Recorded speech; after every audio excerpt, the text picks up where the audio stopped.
Hello दोस्तों, स्वागत है मेरे चैनल आत्मशक्ति सुविचार में। श्रीमद् भागवत गीता हिंदुओं का पवित्र ग्रंथ है जिसमें 700 श्लोक एवं 18 अध्याय है। महाभारत के युद्ध के दौरान युद्ध के मैदान में अपने सगे संबंधियों को देख जब अर्जुन अपने कर्तव्य से विचलित हो गए थे, उस समय भगवान श्री कृष्ण ने अर्जुन को जो उपदेश दिए थे वही श्रीमद् भागवत गीता है। भागवत गीता में जीवन के हर एक प्रश्नों का उत्तर समाहित है। जो मनुष्य गीता को सुन लेता है वह जीवन के सभी दुख, वासना, ईर्ष्या, क्रोध, लोभ, मोह, लालच जैसे बंधनों से मुक्त हो जाता है। भागवत गीता मनुष्य के जीवन को बहुत ही सरल बना देता है, क्योंकि भागवत गीता में जीवन का असली मकसद बताया गया है। इससे पहले कि आप गीता के इन अनमोल उपदेशों में खो जाए, उससे पहले वीडियो को लाइक करके चैनल को सब्सक्राइब जरूर कर लें। भगवान श्री कृष्ण गीता में कहते हैं कि यहाँ सब कुछ बदलता रहता है। काल चक्र में इतनी शक्ति होती है कि वह राजा को रंक और रंक को राजा बना देता है। इस जीवन में एक पल में क्या हो जाना है और दूसरे पल में क्या हो जाना है, इसका आकलन कोई नहीं कर सकता। इस जीवन में कोई भी चीज स्थायी नहीं है। हर एक चीज शुरू होने के बाद उसका अंत अवश्य होता है और फिर नई चीज शुरू होती है। जीवन में दुख आते हैं तो कुछ पल के बाद सुख भी आते हैं। कभी लाभ होते हैं तो कभी हानि भी होती है। कभी जय होता है तो कभी पराजय भी होता है। कभी मान होता है तो कभी अपमान भी होता है। इसलिए मनुष्य को चाहिए कि वह दुख को भी अस्थायी समझकर उसे अपनाए। गीता में भगवान श्री कृष्ण अर्जुन को कहते हैं कि किसी चीज को शुरू करने के लिए कभी कोई सही समय नहीं होता। मनुष्य जब कोई चीज शुरू करता है वही उसके लिए सही समय होता है। जो मनुष्य सही समय के इंतजार में रहता है उसके लिए सही समय कभी नहीं आता और वह कभी भी अपने काम को शुरू नहीं कर पाता। ऐसे मनुष्य जीवन भर सही समय का इंतजार करते ही रह जाते हैं और कभी सफलता प्राप्त नहीं कर पाते। इसलिए मनुष्य को चाहिए कि सही समय की प्रतीक्षा करने के बजाय वह अभी से ही काम को शुरू करें। बीते कल और आने वाले कल की चिंता करना व्यर्थ है, क्योंकि ना बीते हुए कल को बदला जा सकता है और ना आने वाले कल को देखा जा सकता है। मानव को वर्तमान का आनंद लेना चाहिए। भूतकाल में बीते घटनाओं को सोचकर एवं आने वाले कल की चिंता करके मनुष्य वर्तमान के सभी पलों को व्यर्थ गुजार देता है।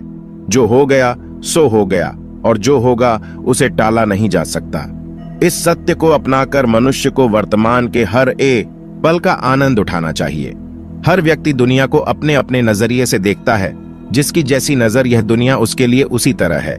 दुनिया को बदलने से पहले खुद के नजरिया को बदलना जरूरी होता है। जिस दिन आपका नजरिया अच्छा हो जाएगा, यह दुनिया भी आपको बहुत अच्छी लगेगी। नजरिया हमारे व्यक्तित्व का बहुत अहम हिस्सा होता है। यही हमारे जीवन यात्रा की दिशा तय करता है।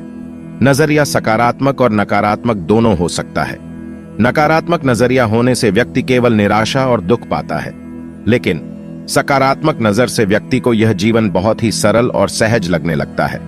क्रोध मानव के विनाश का कारण होता है, क्योंकि क्रोध से भ्रम पैदा होता है और भ्रम से बुद्धि विचलित हो जाती है। क्रोध में मानव को कुछ भी आभास नहीं रहता है। क्रोध में मानव अपनों के प्रति भी गलत शब्द का प्रयोग करता है। गलत शब्द व्यक्ति को दिल से चोट पहुंचाता है, जो घाव कभी मिट नहीं पाता। क्रोध में मानव कभी भी सही निर्णय नहीं ले पाता और क्रोध में ली गई निर्णय हमेशा ही दुखदायी होती है।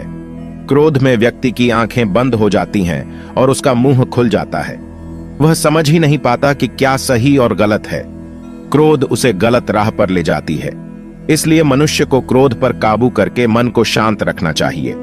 श्री कृष्ण कहते हैं कि कर्म करो, फल की इच्छा मत रखो, क्योंकि कर्म करना मनुष्य के अधीन है, लेकिन फल प्राप्त करना मनुष्य के अधीन नहीं है।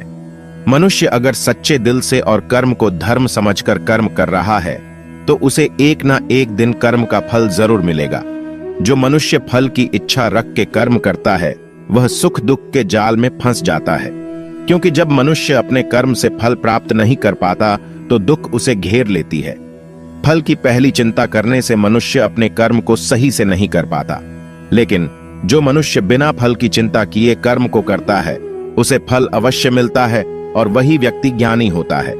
कृष्ण कहते हैं कि मन जिसके बारे में हम सुनते हैं लेकिन कभी देख नहीं पाते, क्योंकि मन हमारे शरीर का एक शक्तिशाली अदृश्य हिस्सा है।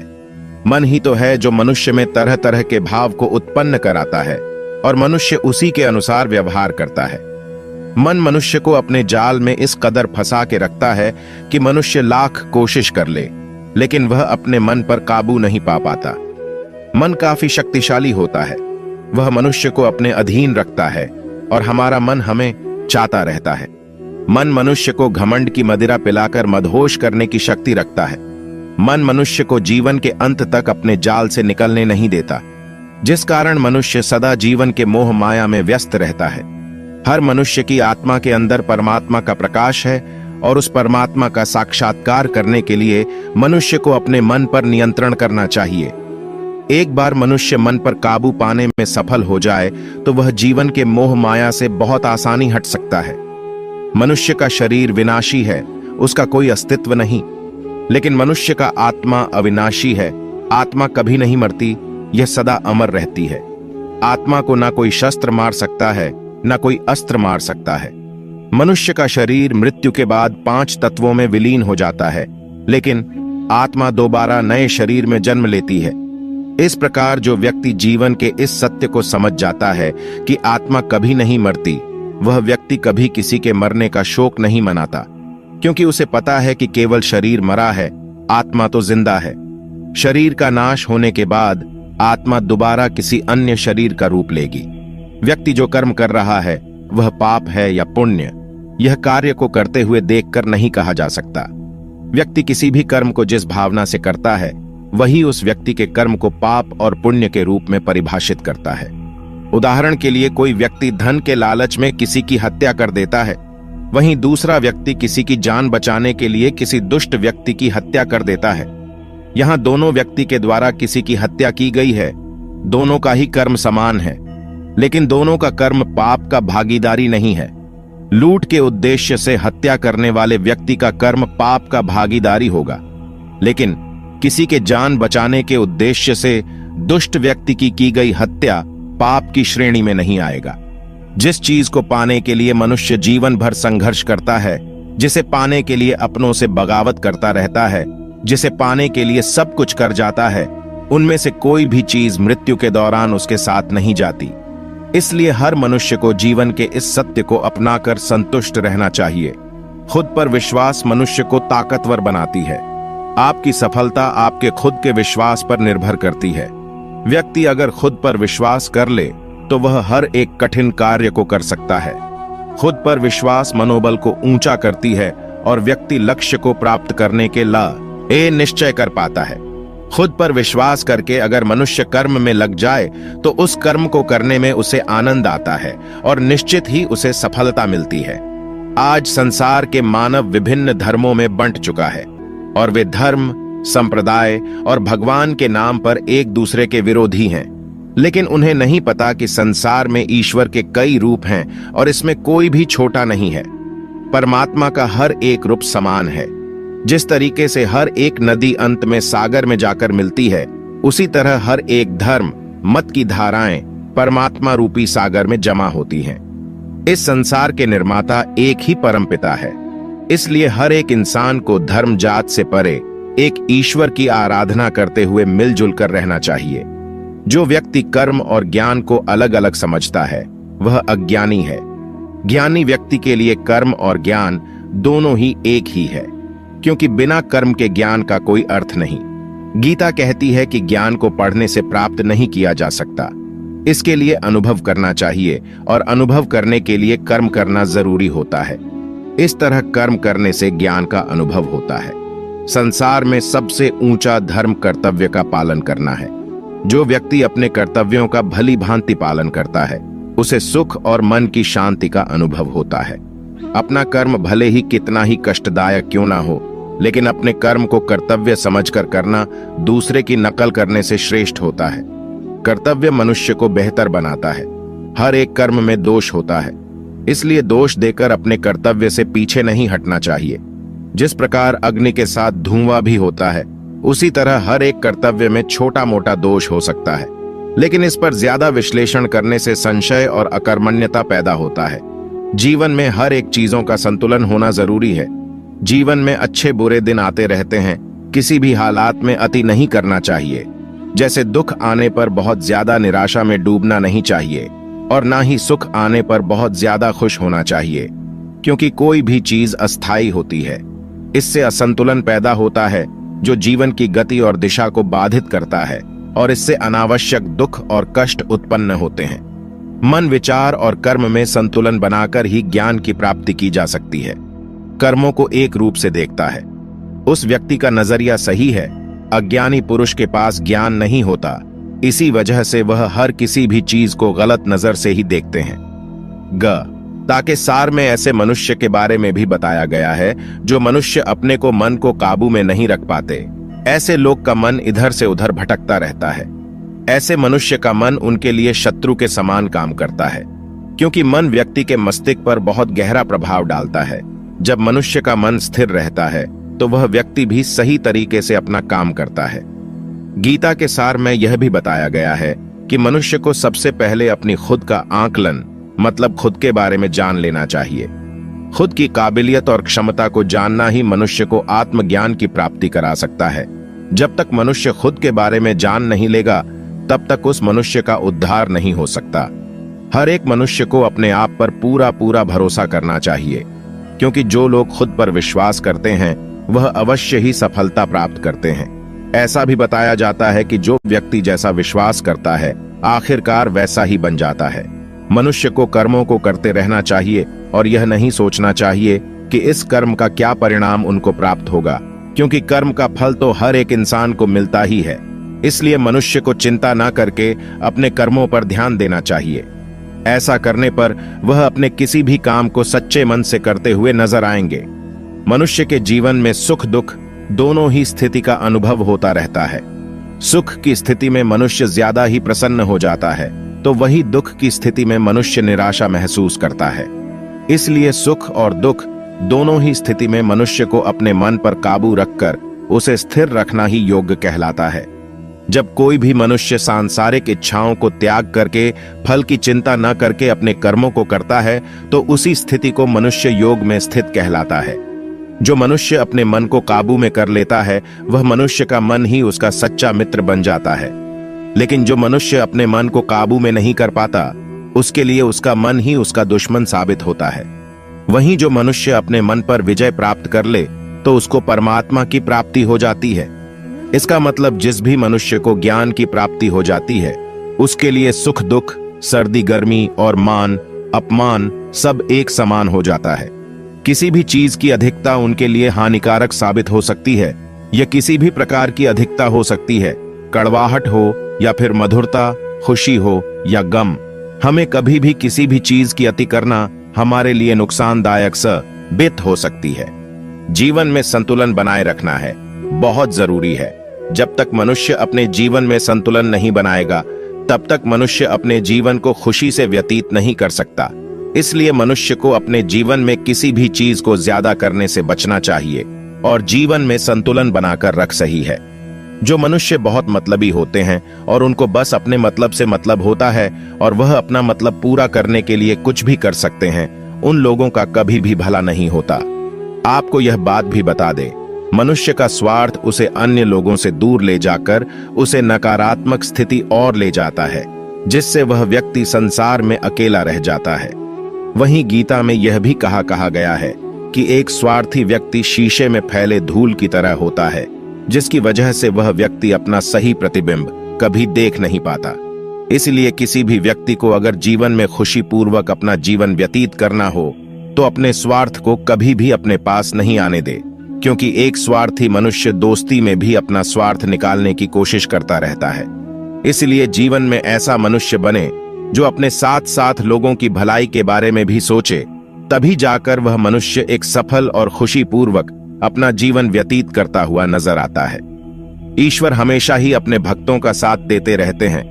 जो मनुष्य इस प्रभावशाली सत्य को मान लेता है तो उसका जीवन पूरी तरह से बदलता हुआ उसे महसूस होता है, क्योंकि संसार का निर्माण भगवान ने ही किया है और वही इस पूरे संसार को चला रहे हैं। इंसान तो बस एक कठपुतली है जो भगवान के इशारों पर चल रही है। इसलिए मनुष्य को कभी भी अपने भविष्य और वर्तमान की चिंता नहीं करनी चाहिए, क्योंकि भगवान उनकी हर एक विकट परिस्थिति में उनका साथ देते हैं और हमें मुश्किल से बाहर निकालते ही है। इसलिए हम सबको ईश्वर पर सदैव भरोसा रखना चाहिए। लोग सदैव ही हर एक परिस्थिति में सत्य पर संदेश की आदत रखते हैं और जरूरत से ज्यादा शक करते हैं। ऐसे लोगों के बारे में भगवान श्री कृष्ण ने ऐसा कहा है कि पूर्ण सत्य की खोज, यह हमेशा संदेह करना, मनुष्य को दुख का कारण बनती है। शक करना एक ऐसी आदत है जो मजबूत से मजबूत रिश्ते को भी खतरे में डाल देती है। वहीं जिज्ञासा होना एक अलग बात है, लेकिन पूरी तरह से सत्य की खोज या फिर संदेह करना उसको दुख प्रदान करती है। और शक करने वाला इंसान सपोर्ट करने के लिए अंत में पछतावा के अलावा कुछ भी नहीं जरूर दबा दीजिएगा। जाहिर है कि मनुष्य के सुख और दुख में मन की तब तक के लिए एक जैसी नहीं रहती है। धन्यवाद। सुख में मनुष्य ज्यादा उत्साहित हो जाता है और दुख में वह बेकाबू हो जाता है। इसलिए सुख और दुख दोनों में ही मनुष्य के मन की समान स्थिति हो, इसे योग ही कहा जाता है। वहीं जब मनुष्य सभी सांसारिक इच्छाओं का त्याग करके बिना फल की इच्छा के कोई काम करता है, तो उस समय वह मनुष्य योग में स्थित कहलाता है। और जो मनुष्य मन को वश में कर लेता है, उसका मन ही उसका सबसे अच्छा मित्र बन जाता है। लेकिन जो मनुष्य अपने मन को वश में नहीं कर पाता है, उसके लिए वह मन ही उसका दुश्मन बन जाता है।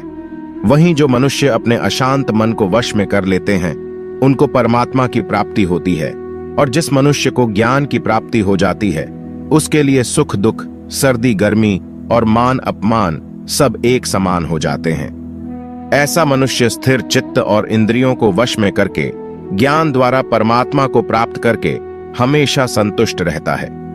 गीता सार के इस उपदेश को अगर कोई भी व्यक्ति अपने जीवन में पालन करे, तो निश्चय ही वह एक सफल व्यक्ति बन सकता है। जो लोग पूरे विश्वास के साथ अपने लक्ष्य को पाने का प्रयास करते हैं, वह निश्चय ही अपने लक्ष्य को पा लेते हैं। लेकिन मनुष्य को अपने लक्ष्य को हासिल करने के लिए लगातार चिंतन करते रहना चाहिए। मनुष्य को तनाव से दूर रहना चाहिए, क्योंकि तनाव इंसान को सफल होने से रोकता है। अपने काम को पहले प्राथमिकता दें और पहले अपने काम को पूरा करने की कोशिश करें, तभी दूसरे का काम करें। क्योंकि जो लोग पहले अपने काम को नहीं करते और दूसरे का काम करते रहते हैं, वे लोग अक्सर परेशान रहते हैं। श्रीमद् भगवत गीता में भगवान श्री कृष्ण कहते हैं कि सब एक ही भगवान की विभूतियां हैं। जो लोग भगवान के अलग अलग रूपों की पूजा करते हैं और उनकी अलग अलग शक्तियों में भरोसा रखते हैं, ऐसे लोगों के लिए यह जान लेना बेहद जरूरी है कि सभी एक ही भगवान की विभूतियां हैं। मनुष्य के अच्छे गुण और अवगुण भगवान की शक्ति के ही रूप हैं। इसका सार यह है कि लोक में जितने देवता हैं, सभी एक ही भगवान की विभूतियां हैं। वहीं कोई पीपल को पूज रहा है, तो कोई पहाड़ को, कोई नदी या समुद्र को। असंख्य देवता हैं जिनका कोई अंत नहीं है। लोग अपनी अपनी आस्था के मुताबिक देवी देवताओं के अलग अलग स्वरूपों की पूजा करते हैं, लेकिन सभी एक ही भगवान की विभूतियां हैं। जो लोग सच्चे मन से भगवान की आराधना करते हैं और अपना पूरा ध्यान भगवान की भक्ति में लगाते हैं, वे लोग पूर्ण सी जद योगी माने जाते हैं। वहीं जो मनुष्य परमात्मा के सर्वव्यापी, अकल्पनीय, निराकार, अविनाशी, अचल स्थित स्वरूप की उपासना करता है और अपनी सभी इंद्रियों को वश में करके सभी परिस्थितियों में समान भाव से रहते हुए सभी प्राणियों के हित में लगा रहता है, उस पर ईश्वर की कृपा जरूर बरसती है। जो लोग दूसरी की भलाई पर ध्यान नहीं देते और सिर्फ अपना मतलब साधने में लगे रहते हैं, उन लोगों का कभी भला नहीं होता। आपको बता दें कि इंसान का स्वार्थ उसे अन्य लोगों से दूर ले जाकर नकारात्मक हालातों की तरफ धकेलता है, जिसके चलते व्यक्ति अकेला रह जाता है। वहीं गीता में यह भी कहा गया है कि स्वार्थ शीशे में फैली धूल की तरह है, जिसकी वजह से व्यक्ति अपना प्रतिबिंब ही नहीं देख पाता। वहीं अगर आप चाहते हैं कि आप भी अपना जीवन खुशीपूर्वक व्यतीत करें, तो इसके लिए यह जरूरी है कि आप अपने स्वार्थ को कभी अपने पास नहीं आने दें, क्योंकि स्वार्थी मनुष्य दोस्ती भी सिर्फ अपना स्वार्थ निकालने के लिए करते हैं। आपने अक्सर यह सुना होगा कि जिसका कोई नहीं होता, उसका भगवान होता है। गीता सार में भी यह कहा भी गया है कि ईश्वर हमेशा मनुष्यों का साथ देता है। वहीं जब व्यक्ति इस प्रभावशाली सत्य को मान लेता है, तो उसका जीवन पूरी तरह बदल जाता है। सृष्टि निर्माता ईश्वर ही है जो संपूर्ण जगत को चला रहा है। वहीं इंसान तो बस ईश्वर की हाथ की एक कठपुतली है। इसलिए इंसान को कभी अपने भविष्य या फिर अतीत की चिंता नहीं करनी चाहिए, क्योंकि हर विकट परिस्थिति में ईश्वर इंसान का साथ देता है और उसे मुश्किल से बाहर निकालता है। इसलिए हम सभी को ईश्वर पर भरोसा रखना चाहिए। जिन लोगों में शक या संदेह की आदत होती है, या फिर जो लोग जरूरत से ज्यादा शक करते हैं, ऐसे लोगों के लिए श्री कृष्ण ने गीता में कहा है कि पूर्ण सत्य की खोज या फिर संदेह की आदत इंसान के दुख का कारण बनती है, क्योंकि शक करना एक ऐसी आदत है जो कि मजबूत से मजबूत रिश्ते को भी खोखला कर देती है। वहीं जिज्ञासा होना भी लाजमी है, लेकिन पूरी तरह सत्य की खोज या फिर संदेह ही इंसान के दुख का कारण बनती है, और शक करने वाले इंसान बाद में इसका पश्चाताप करते हैं। श्री कृष्ण कहते हैं कि जो चीजें हमारे दायरे से बाहर हो, उसमें समय गंवाना मूर्खता ही होगी। न तो यह शरीर तुम्हारा है और न ही तुम इस शरीर के मालिक हो। यह शरीर पंच तत्वों से बना है, आग, जल, वायु, पृथ्वी और आकाश। एक दिन यह शरीर इन्हीं पंच तत्वों में विलीन हो जाएगा। जी में हम कितने सही हैं और कितने गलत हैं, यह केवल दो लोग जानते हैं, एक परमात्मा और दूसरी हमारी अंतरात्मा। परिवर्तन ही संसार का नियम है। एक पल में हम करोड़ों के मालिक हो जाते हैं और दूसरे पल ही हमें लगता है कि हमारे पास कुछ भी नहीं है। क्रोध से भ्रम पैदा होता है, भ्रम से बुद्धि व्यग्र होती है। जब बुद्धि व्यग्र होती है तब तर्क नष्ट हो जाता है। जब तर्क नष्ट होता है तब व्यक्ति का पतन हो जाता है। जैसे अंधेरे में प्रकाश की ज्योति जगमगाती है, ठीक उसी प्रकार से सत्य की चमक भी कभी फीकी नहीं होती। इसलिए व्यक्ति को सदैव सत्य के मार्ग पर चलना चाहिए। मनुष्य जिस रूप में ईश्वर को याद करता है, ईश्वर भी उसे उसी रूप में दर्शन देते हैं। अपने आप को भगवान के प्रति समर्पित कर दो, यही सबसे बड़ा सहारा है। जो कोई भी इस सहारे को पहचान गया है, वह डर, चिंता और दुखों से आजाद रहता है। इंद्रियों की दुनिया में कल्पना सुखों की प्रथम शुरुआत है और अंत भी जो दुख को जन्म देता है। मन की गतिविधियों, होश, श्वास और भावनाओं के माध्यम से भगवान की शक्ति सदा तुम्हारे साथ है और लगातार तुम्हें बस एक साधन की तरह प्रयोग करके सभी कार्य कर रही है।